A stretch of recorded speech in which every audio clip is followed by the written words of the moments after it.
آپ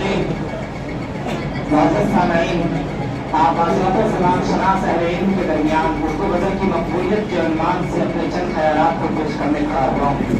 اس میں کوئی شک نہیں کہ اردو غزل کی مقبولیت اردو کے پہلے شاعر عظیم خسرو سے لے کر آج تک پانے عروج پر ہے، اور ہر دور میں اس کی محبوبیت پر چار چاند لگتے رہتے ہیں۔ سنگ غزلیں نے اپنے ناز و انداز سے عشق و مستی کی چنگاری اس شاندار طریقے سے پھٹائی کہ اہل ذوق اس کی زلفوں کے اسیر ہو کر رہے ہیں۔ حضرات، ایک شاعر جب اپنے دل پر بیتے ہوئے کیفیات و حالات اور جب بیتی کو اپنے الفاظ جملوں میں ڈھالتا ہے تو وہ غزل کا روپ اختیار کر لیتی ہے، اور سننے والا یہ محسوس کرتا ہے کہ یہی تو میرے دل کی کہانی ہے۔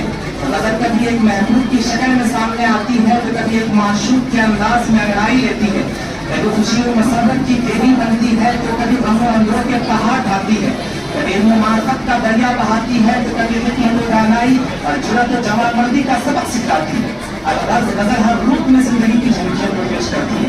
اسی کو احمد فراز نے یوں کہا کہ روپ جب وجد میں آئے تو غزل ہوتی ہے، یا کوئی دل کو دکھائے تو غزل ہوتی ہے۔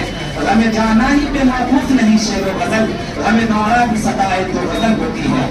حاضرین محفل، بلا شبہ یہ اردو کی خوش نصیبی ہے کہ اس کو ایسے محبت کرنے والے شعراء و ادبا ملے جنہوں نے اس کے جیسو کو سنوارا، اس میں چاند تارے سموئے، اسے رنگ و نکھت سے ایسا مزین اور خوبصورت بنا دیا کہ یہ ہر دل کی دھڑکن بن گئی، ہر محبت کرنے والے کی لیلا ثابت ہوئی۔ میر خواجہ میر آتش غالب اقبال وغیرہ دنیا غزل کے وہ ناموں سبوت ہے جنہوں نے اردو غزل کو بڑے پرواز عطا کیا۔